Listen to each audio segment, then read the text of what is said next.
Hi y'all.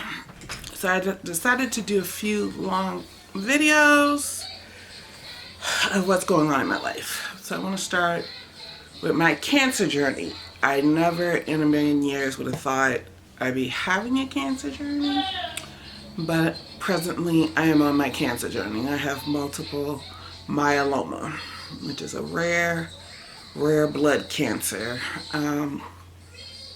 It's so funny because I went to the doctor thinking I had low thyroid, and then I end up in the hospital for a week and a half, and they say I have multiple myeloma. Cancer. They say I have cancer, and there's a bunch of residents all coming in the hospital room at one time, and I say, well, how long do people live with this? And like one of the residents says 5 years. And I melted down. And then one of the older doctors said decades. So I'm finding out that both can be true. They found my multiple myeloma before it wreaked havoc on my body, because untreated, it could mess with your organs. It could put lesions in your bones, like your spine and your legs. And it's also hard to diagnose. So they found it before it wreaked havoc on me. And I responded very well to the chemo over 6 months. It was 6 months of chemo till we led to the stem cell transplant. So, you know, most people get the stem cell transplant. And there's a small percentage of people who don't. And hindsight being 2020, what I went through with this stem cell transplant, I don't know if I knew ahead of time what I was about to go through, if I would have actually had the stem cell transplant. It was rough. So I get in there, and they immediately, within a day, give me the Melphalan, I think it's called, the crazy chemo that doesn't affect you till like a week and a half later. Then they gave me my stem cells back on June 12th, 2023. All an easy process. It was all an easy process until that chemo hit me. I came in with hair. I had it cut down, but it fell out on the pillow to the point that the PCT, which is personal care attendant, asked me if I wanted to shave it off. They had clippers, so they shaved it off in the bathroom. Please, doc. I even did like a KDP notebook it says, grateful for my cancer nurses and PCTs. Your care made all the difference. And it says cancer oncology therapist on the side. And it's like a notebook and stuff that I sat there and made this notebook while I was sitting here chilling in the hospital room. But I didn't know what was coming. And after a week and a half, I just got very, very, very sick. I mean, there was a couple nights I didn't think I was going to make it. Honestly, I really didn't think I was going to make it. Then I kept having these fevers. I mean, every night these fevers, and they were maxing out the amount of Tylenol they could give me.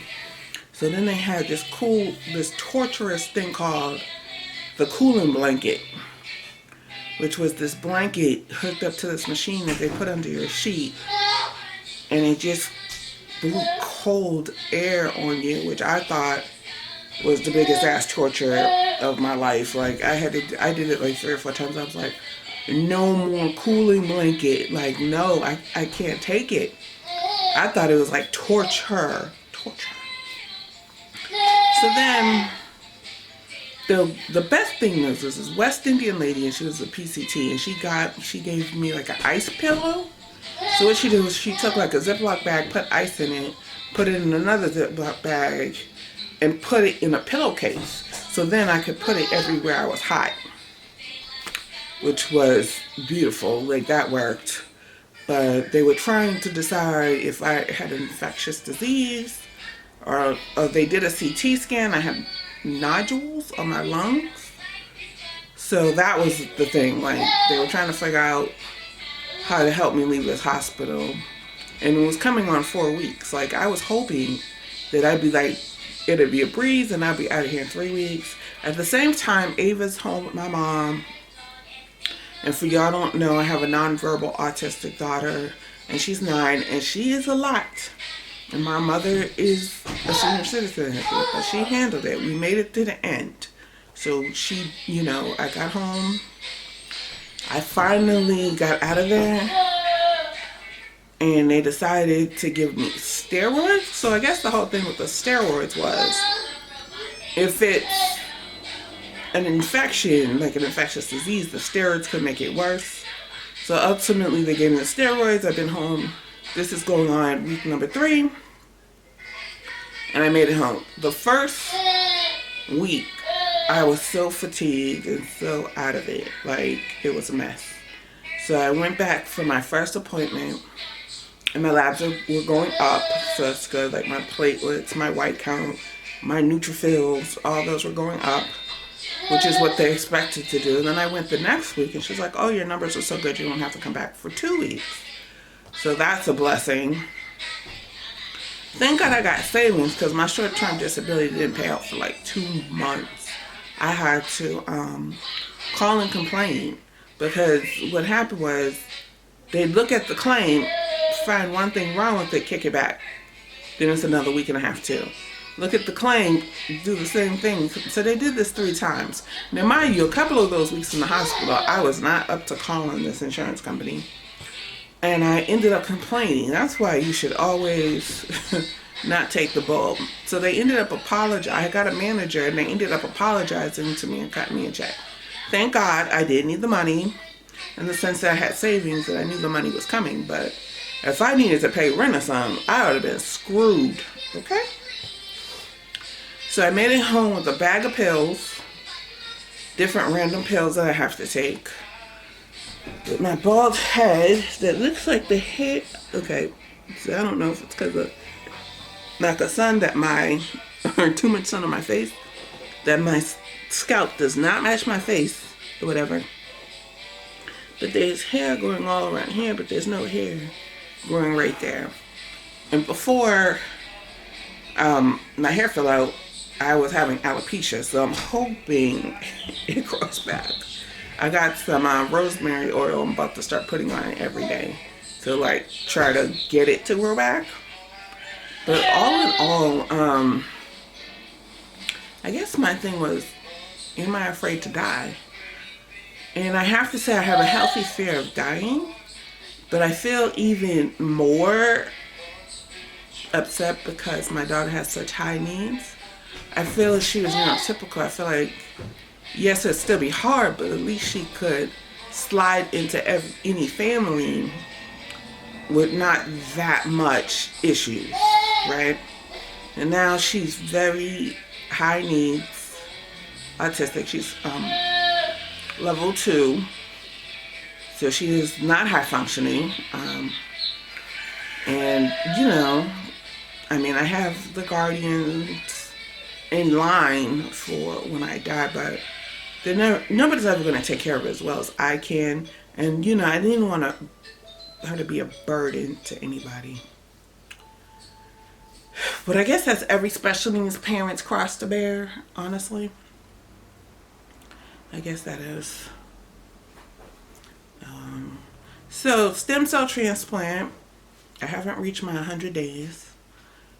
But before I went in, they did a bone marrow, what's it called?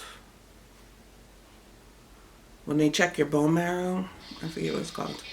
And I had pretty much no sign of the disease after chemo. And that's, you have to be like very low or no sign of the disease to do the stem cell transplant. So I guess my goal is a complete response.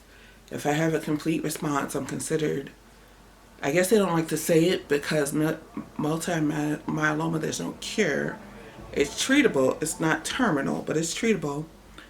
But for the sake of interest, I'll be in remission.